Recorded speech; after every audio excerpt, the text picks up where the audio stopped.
지금 패닉셀링이 점점 더 가속화되고 있죠. 특히 노도광을 위주로 패닉셀링이 가속화되고 있다. 하지만 똘똘한 채는 그런 상황이 아니다. 이런 식으로 이야기가 나오고 있지만 핵심적으로 지금 패닉셀링이 매매, 전세, 분양 비롯해서 전반적으로 나오고 있습니다. 이거를 한번 전체적으로 보도록 할게요. 자, 요즘에 보면 노도광 영끌족들 패닉이다. 꼭 이렇게 노도광을 붙여서 이야기를 하는데요. 왜 패닉이냐?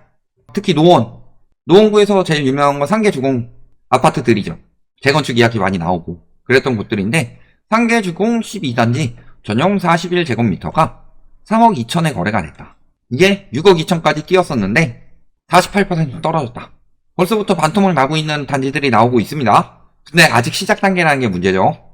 그 다음에 상계주공 16단지 여기도 전용 5구가 7억 1천만 원에서 4억으로 44% 빠졌고 전용 84 같은 경우도 30%대 하락률이 나오고 있다.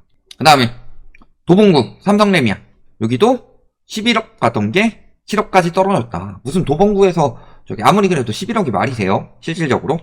또 동아 여기도 7억 2,500만 원에 거래돼서 11억 대비로 또 이만큼 빠졌다. 그러니까 여기 11억까지 다 올렸다가 7억대 초반으로 거래되고 있는 현상이다.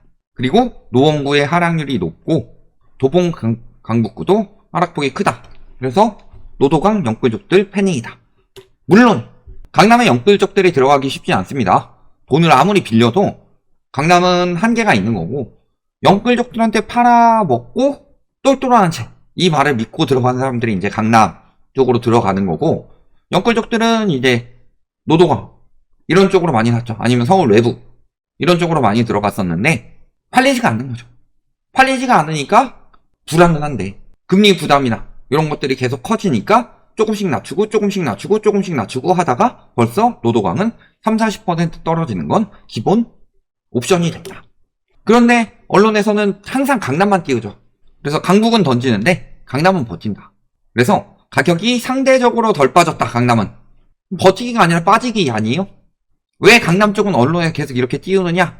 저희가 예전에 관훈클럽에 대해서 이야기했었죠. 이거는 저희가 방송한 게 아니라 그 참고 방송대로 이야기했는데 스트레이트 방송에서 강남 3구의 집을 가지고 있는 관훈클럽의 비중이 굉장히 높다. 거의 40%대 이 정도 나올 정도로. 근데 관훈클럽이 언론 전현직 높으신 분들이죠. 그런 사람들이 강남 아파트를 많이 가지고 있으면 당연히 기사를 쓸 때 저기 빠진다, 똘똘한 채는 개소리다, 띨띨한 채다 이런 식으로 기사 쓰면은 반려당하겠죠. 가능성이 있다는 소리죠. 그러니까 강남 쪽은 무조건 띄우려고 한다. 근데 실질적으로 말씀드린 이유는 강남이 상대적으로 덜 빠지는 건 거래가 안 돼서예요. 지금 거래가 제일 안 되는 데가 서초, 그 다음에 서대문, 마포, 송파, 성동, 강남, 강동 이런 곳들이 어디예요? 강남 3구, 4구, 용산 빼고 마용성 거품 많이 낀 지역들이 거래가 안 된다. 너무 비싸니까. 그럼에도 상대적으로 가격이 더디게 빠지는 분위기 이런 식으로 이야기를 하지만요. 실질적으로 아실이라는 사이트에 들어가서 보시면은 자 최근 일주일 거래에서 가격이 가장 많이 빠진 단지가 잠실 엘스가 4.25억 떨어졌고 그 다음이 마포, 레미안 공덕 3차 그 다음에 아까 서대문구 이렇게 거래가 안 되는 곳들이 뚝뚝 떨어져서 나옵니다. 그 다음에 목동, 송파 자 벌써부터 송파 2개나 나왔어요. 최근 일주일 말고 조금만 더 늘려가지고 한 달 거래 봅시다. 한 달 거래 1등 도곡렉슬 12.2억 떨어졌죠. 그 다음에 용산 6.7억 그 다음에 송파구 신천동 파크리오 여기가 6.6억 올림픽 선수촌 6.4억 떨어졌습니다. 작살나고 있죠. 타워팰리스 여기 용산 하나 빼고 다 강남이죠. 강남 아니면 마영성이에요. 하락 순위를 따져보면 2달로 늘려보면요 역시 도곡렉슬 1등 그 다음에 도곡 쌍용예가 여기 9.4억 떨어졌죠. 또 도곡렉슬 2개 8.2억 그 다음에 레미안 원베이 7.4억 반포자이 7.3억 강남 아니면 서초입니다. 강남 서초 그 다음에 송파 이런 곳들이 엄청 많이 빠지고 있다. 그런데 실질적으로 노도광 같은 경우는 아까도 보셨지만 뭐 7억 4억 이렇게 되니까 그것은 여력이 돼서 살 수 있는 사람들이 나타나는 반면에 강남 같은 경우는 너무 비싸요. 지금도 너무 비싸요. 저렇게 빠졌다고 하더라도 지금도 보시면 뭐 가격이 빠져서 12.2억 빠져서 37억이에요. 그러면은 둘 중에 하나죠. 돈이 있는 사람들은 이런 시장에 안 들어간다. 이번에 부자 보고서 나온 거 보시면은 부동산 투자 안 한다고 합니다. 현금 아니면 주식이라고 그랬어요. 내년에. 그 다음에 두 번째로 돈이 없는데 강남을 살고 싶은 사람들, 이 사람들은 여력이 안 돼요. DSR에 걸려서. 그러니까 거래가 안 되는 거고, 그러니까 진짜 유의미하게 수억에서 막 10억 가까이 떨어져야지 거래가 하나씩 나오는 그 정도 수준이기 때문에 실질적으로 비중이 낮아 보이고 거래량이 엄청 줄어들어서 하락 거래가 상대적으로 안 나타나는 거다. 이게 핵심인 거죠. 그러니까 보시면은 특례 끝나고 나서 오히려 6억 이하 거래 비중이 늘어났다고 합니다. 그래서 특례 보금자리론 대출이 중단되면서 9월 27일부터 신고된 거래량은 4,887건으로 집계가 됐고, 그 중에 6억 이하 아파트 거래량이 1,600건으로 전체의 32.7%를 차지했다. 특례 보금자료 있을 때 22.5%였는데 32%로 늘어났다. 왜 늘어났을까요? 오히려 특례 보금자료로는 싼 아파트들 거래가 많이 되도록 했을 건데. 그러니까 싼 아파트들을 여러 채 처분해서 똘똘한 채 사겠습니다. 이런 식으로 많이 이동을 했죠. 다주택자들이 그런 식으로 많이 처분을 했어요. 근데 얘네가 처분이 안 되면 얘를 못 사요. 그러니까 얘네까지만 처분되고 얘가 거래가 안 되는 거다. 이게 핵심인 거죠. 그러니까 대출을 막히면 막힐수록 저가 아파트들 대출 막는다. 그러니까 저가 아파트들은 영향을 받지만 고가 아파트들은 워낙 현금 부자들이 사서 고가 아파트는 그렇게까지 안 떨어진다. 패닉셀링 안 나온다. 똘똘한 채는 잠재 수요가 많아서 계속 올라간다. 이거 다 헛소리란 소리예요. 현금 부자들은 집값이 떨어질 것을 예상하고 시장 분위기를 보고 팔아서 현금을 마련했기 때문에 현금 부자인데 집값이 거기서 다시 거품이 끼고 올해 막 그런 일들이 벌어졌었죠? 그런데 그걸 왜 사요? 2020년, 21년에 얼마 많이 처분했는데 다주택자들이. 그러니까 지금 현금 부자들은 거래 안 하죠? 그 다음에 팔아서 똘똘한 채 살려는 사람들, 이 사람들은 다주택이 안 팔리죠? 그러니까 고가 아파트일수록 거래 안 되고, 그러니까 매물은 계속 늘어났는데 팔리지가 않으니까 하락 안 했다. 그런 거 있죠? 무풀보다 좋은 게 악풀이다. 무풀이란 소리예요. 그러면 전세시장 요즘에 이야기 많이 하죠. 전세시장은 뜬다 그래도. 특히 강남 학군지 위주로 많이 뜬다. 이런 식으로 기사들 많이 보셨을 겁니다. 관심 있으신 분들은. 그런데 보시면은 성탄절 앞두고 6억 낮춰서 계약했어요. 산타의 선물인 것처럼 이야기를 하고 있죠. 그러면서 전세값이 상승하는 가운데 가격을 낮춰 임대차 계약을 갱신하는 사례가 있는 것으로 확인했다.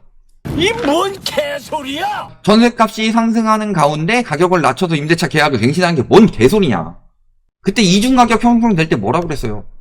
전세가가 폭증을 하는데 덜 올라간 가격으로 갱신했다. 이런 식으로 이야기해놓고서 가격이 상승하는데 집주인이 왜 내려서 계약갱신 청구를 할까요? 이렇게 올라갔으면 요 정도만 올려서 계약갱신 청구를 해야지.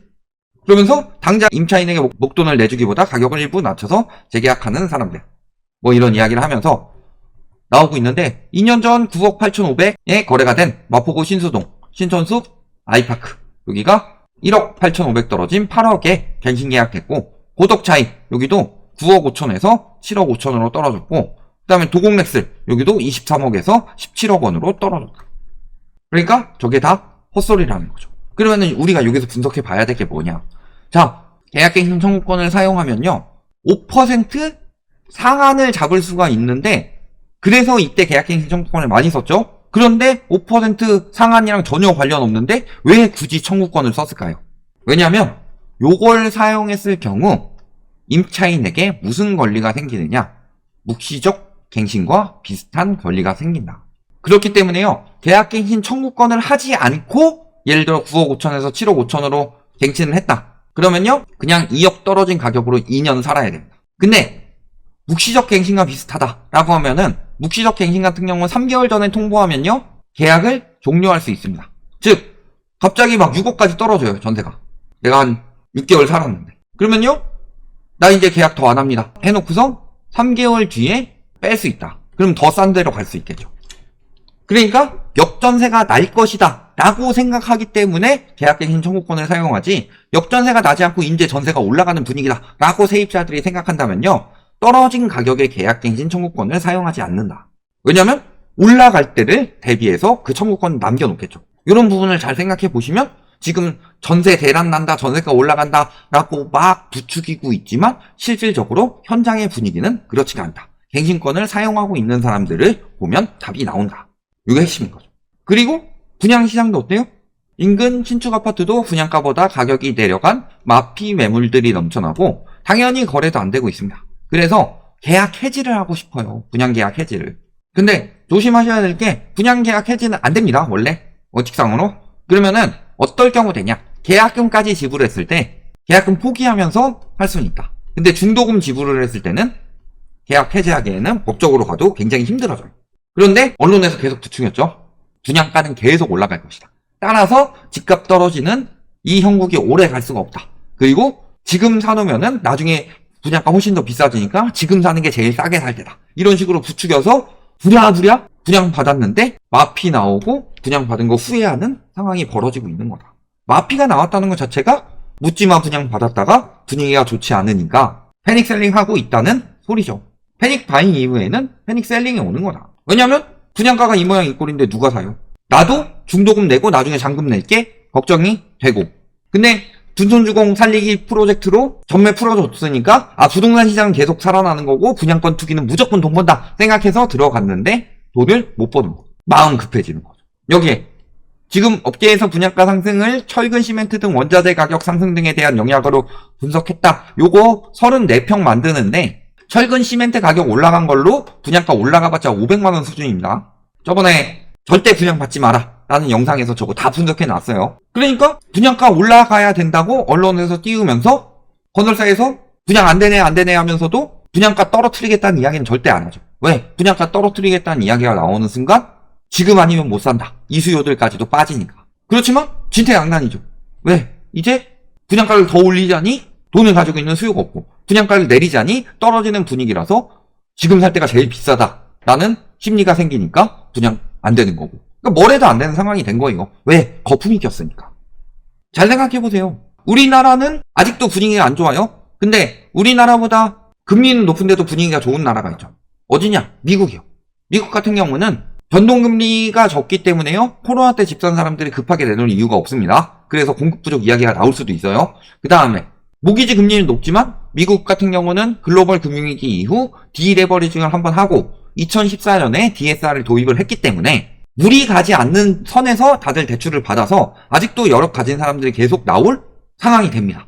그런데 미국 부자들 어떻게 행동하나 보자. 자, 연소득이 100만 달러 이상인 임차 가구가 최고치를 기록했다. 연소득이 높은데도 집을 안 사요.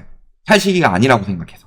연소득이 20만 달러인 임차인이 2010년 이후 4배 증가했다. 집 안 산다는 소리예요. 미국도 안 사는데 우리나라는 계속 사야 된다고 그래요. 미국 같은 경우는 집 싸요. 기사를 하나 보자면 이건 넣진 않았는데 크리스마스니까 나홀로 집에 영화 보신 분들 있죠. 자, 나홀로 집에 나오는 케빈의 가족이 미국 상위 1% 부자라고 합니다. 분석해보니까. 근데 요 집 보면 엄청 좋죠. 나홀로 집에 케빈 집 얼마일까요? 퀴즈. 엄청 큰 단독주택이잖아요. 참고로 31억이라고 합니다. 31억 추정이 된다고 하는데, 자, 이 집이 영화 보시면 알겠지만요. 그냥 단독주택 아닙니다. 엄청나게 큰 단독주택이죠. 몇 층짜리죠? 대가족이 살 수도 있고 도둑들도 막 그 지하방도 있고 다락방도 있고 막 그러면서 엄청 큰 집이죠. 영화 보시면은 저 집이 우리나라 왔으면 얼마일까? 근데 우리나라 저기 압구정 현대 2배예요. 67억 최근에 거래된 게. 그 미국은 저 정도 가격이니까 살 수 있는 수요들이 나오는 거고 상위 1% 부자가 사는 집이 31억이에요. 엄청 좋은 집이고. 근데 우리나라는 상위 1%는 무슨 우리나라에서 저 정도 강남 뭐 이런 데다가 지으면요 300억도 부족해요. 1000억은 줘야 될걸요? 그러니까 거품이 어마어마하다는 거죠. 근데 그 미국도 저 모양인데 우리나라는 어떻게 했느냐? 우리나라는 거품이 훨씬 더 큰데 압구정 현대만 해도 67억인데 이런 부분 보시면은 지금 왜 패닉셀링이 가속화될 수밖에 없고 그럼에도 불구하고 왜 사주는 수요가 없는지 답이 다 나온다. 그럼 내년에 부동산 시장은 어떻게 될지도 답이 다 나온다. 여기까지 말씀드리겠습니다.